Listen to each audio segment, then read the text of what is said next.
Indian politics में आज भी श्री अटल बिहारी वाजपेयी जी का नाम सम्मान से लिया जाता है। अब चाहे वो कोई भी पॉलिटिकल पार्टी ही क्यों ना हो, उसके पीछे का रीजन है उनकी समझ और उनकी बोलने की कला। लोग इसके कायल थे। चलो मैं इसका एक एग्जांपल देता हूं।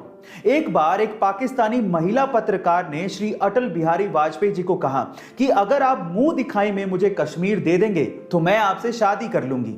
तो इस बात पे अटल बिहारी वाजपेयी जी ने जो बेबाक जवाब दिया वो आप लोगों को सुनना चाहिए, मजा आ जाएगा।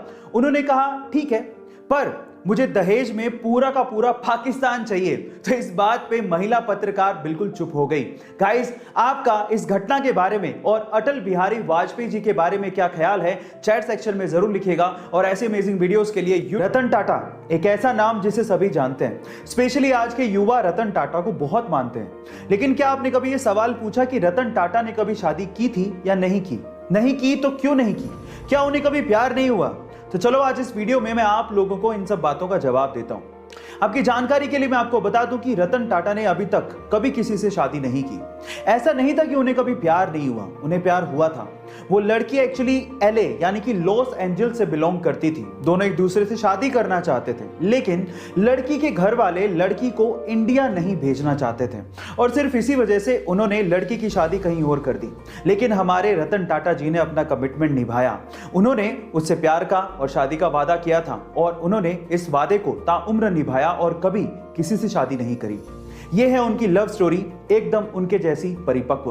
गाइस आप लोगों ने साईफाई मूवीज में देखा होगा कि एक हीरो टाइम को फ्रीज करता है और उसके बाद सब कुछ ठीक ठाक करते हुए अपना काम करके निकल जाता है। अगर मान लो इन फ्यूचर साइंस ने इतना तरक्की कर लिया और हम लोगों ने टाइम को फ्रीज कर दिया, तो क्या हम लोग सब कुछ ठीक कर पाएंगे? नहीं।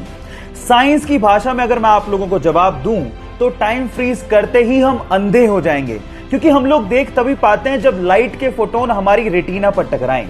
लेकिन अगर हमने टाइम को फ्रीज कर दिया तो ये लाइट के फोटोन भी फ्रीज हो जाएंगे और हम लोग कुछ देख नहीं पाएंगे, बिल्कुल अंधे हो जाएंगे। क्या आप ये साइंस का फैक्ट इससे पहले तक जानते थे? और अगर नहीं जानते थे तो चैट सेक्शन में लिखना मत भूलिएगा। गाइस, बड़े बुजुर्ग कहकर गए थे कि जिस दिन पानी बिकना शुरू हो जाए उस दिन समझ लेना कि कलयुग आ गया। अब कलयुग तो आ ही गया है, सब लोग देख रहे हैं पानी बिक रहा है। लेकिन हम इंसान इससे भी एक कदम ऊपर चले गए हैं, क्योंकि आजकल पानी के साथ साथ शुद्ध हवा भी बिक रही है। कैसे, मैं आपको बताता हूं। गाइस, ये सबको पता है कि दिल्ली की आबो हवा बहुत खराब है। लोग शुद्ध हवा को तरसते हैं।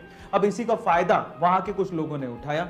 अब वहां पर शुद्ध हवा को बेचने के लिए ऑक्सीजन बार्स खुल गए हैं, जहां पर मात्र 15 मिनट अगर आपको शुद्ध ऑक्सीजन लेनी है तो आपको 299 रुपए तक पे करने पड़ते हैं।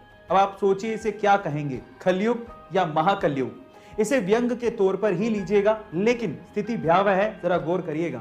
ऐसे अमेजिंग वीडियोस के लिए YouTube। ऐसा आजकल की भागती दौड़ती जिंदगी और हेक्टिक स्केड्यूल की वजह से बहुत सारे लोग चिड़चिड़ेपन या फिर मूड स्विंग्स के शिकार हो जाते हैं, और अगर आप भी उनमें से एक हैं तो ये छोटा सा वीडियो आपको काम आ सकता है। गाइस, जब भी आपको चिड़चिड़ापन महसूस हो या फिर आपका मूड खराब हो, इन दैट केस आप लोग 2-3 काजू खाइए। जी हाँ गाइस, काजू का सेवन आपके मूड को काफी हद तक ठीक कर सकता है। गाइस, ऐसे अमेजिंग वीडियोस के लिए YouTube पे चलिए गाइस एक सवाल पूछता हूं। मेरा सवाल यह है कि पूरी ही दुनिया का ऐसा कौन सा देश है जिसके राष्ट्रपति को सबसे गरीब राष्ट्रपति माना जाता है? इनफैक्ट मुझे सबसे गरीब राष्ट्रपति के साथ साथ सबसे बड़ा दिलवाला राष्ट्रपति भी बोलना चाहिए था। चलिए मैं आपको इसका जवाब देता हूं, और मैं ऐसा क्यों बोल रहा हूं ये भी बताता हूं। गाइस, उस देश का नाम है उरुग्वे।